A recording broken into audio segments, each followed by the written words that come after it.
I spent 58 years waking up next to the same person, and today I woke up to a silence so heavy I could feel it in my bones. People like to talk about the spark. They tell you that love is a lightning bolt, a feeling that carries you through life like a warm breeze. They're lying to you.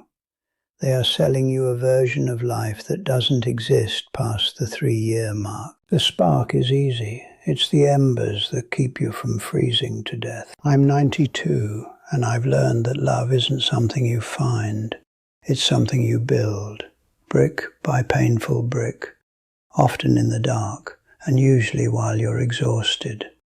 Most people walk away when the feeling fades, never realizing that the fading of the feeling is exactly where real love finally has room to grow. I want to tell you about the year we almost didn't make it. I want to tell you about the Wednesday afternoon I almost packed a bag.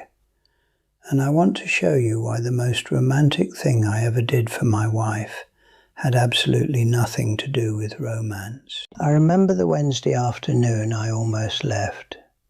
It wasn't because of a grand betrayal or a shouting match. It was the sound of her spoon hitting the side of her cereal bowl. Clink, clink, clink. It was a small, repetitive noise that somehow became the loudest thing in the house. In that moment, after 20 years of marriage, I looked across the table and realized I didn't just feel in love.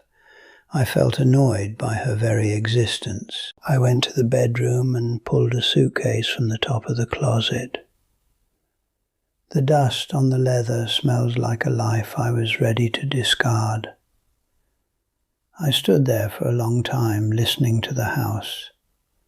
I could hear the hum of the refrigerator and her footsteps in the hallway. I realized then that I was waiting for a feeling to tell me to stay.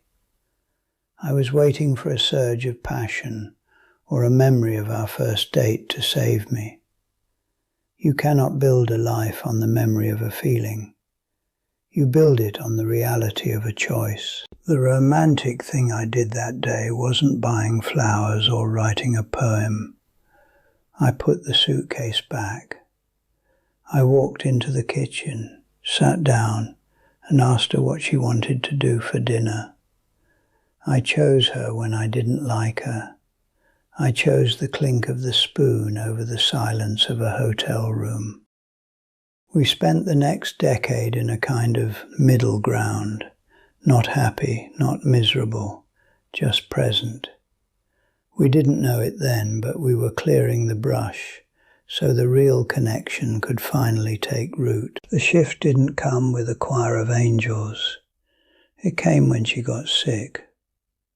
It was a Wednesday again. Life's biggest moments always seem to happen on the most boring days. She collapsed in the hallway, and suddenly the woman whose breathing used to annoy me was the only thing I wanted to hear in the world. In the hospital, the middle ground we'd lived in for 10 years vanished. I realized that all those years of just showing up hadn't been a waste. They were the foundation. Because I had stayed when it was hard, I'd earned the right to be there when it was terrifying. I wasn't just a husband. I was the only person who knew the exact way she liked her pillows fluffed, and the specific fear she hid behind her eyes. You don't know the value of the boring years until they are the only thing standing between you and total darkness. I sat by her bed for 6 weeks.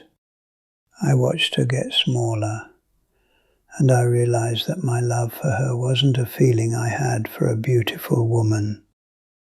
It was a recognition of a soul I had walked through the trenches with.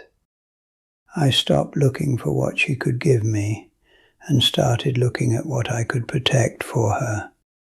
The spark I had mourned for decades felt like a child's toy compared to the heavy, quiet power of the devotion I felt in that sterilized room. We spent the last decade of her life in a way I can only describe as the great quiet. The noise of our younger years, the career stress, the parenting arguments, the constant need to be right, it all just fell away. When you realize your time is limited, you stop fighting over the thermostat and start fighting for one more minute of her breathing next to you. I looked at the title of a book once that talked about finding your soulmate. I realized then that a soulmate isn't someone you meet. It's someone you forge through half a century of shared meals and survived tragedies. It's the person who knows your worst stories and stayed anyway. That's the uncomfortable truth about long-term love. It requires a high level of endurance for the mundane. You don't marry a person. You marry a series of different people who all happen to have the same name. The mistake I see people making today is that they are looking for a perfect match. They want someone who fits into their life like a puzzle piece. But people aren't puzzle pieces.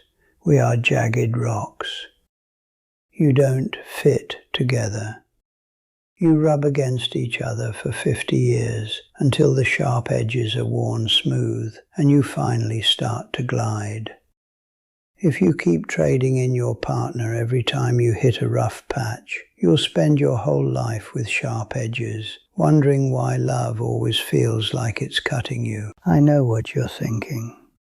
You're thinking your situation is different. You're thinking that because you don't feel that electricity anymore, it means you're with the wrong person. You're looking at the exit door because the magic ran out and the mundane has moved in. But I'm 92 and I'm telling you that the magic is just a starter motor. You don't drive the car on the starter motor. You drive it on the engine you build through years of showing up when you'd rather be anywhere else. If you're waiting for a feeling to tell you to be a good partner, you aren't a partner. You're a hostage to your own moods. Go home tonight and look at the person you've been enduring. Stop looking for what's missing and start looking at what is actually there. Love isn't a prize you win at the end of a race. It's the sweat, the grit, and the shared exhaustion of the race itself. Don't wait until you're sitting in a house that's too quiet to realize that the person who annoyed you the most was actually the only person who truly knew you. Tonight I want you to do something that feels inefficient. I want you to go into the other room and just sit with your partner. Don't look at a screen. Don't talk about the bills or the kids. Just look at the person who is choosing to walk this long, jagged road with you. The silence you share tonight is the ground where tomorrow's strength will grow. Leave a comment below. Tell me one boring thing about your partner that you've started to appreciate. Not the big gestures, but the small, repetitive sounds of a life shared. Tell me what clink you're choosing to love tonight. I'm Arthur. I'll be here, listening to the quiet. I'll see you in the next one.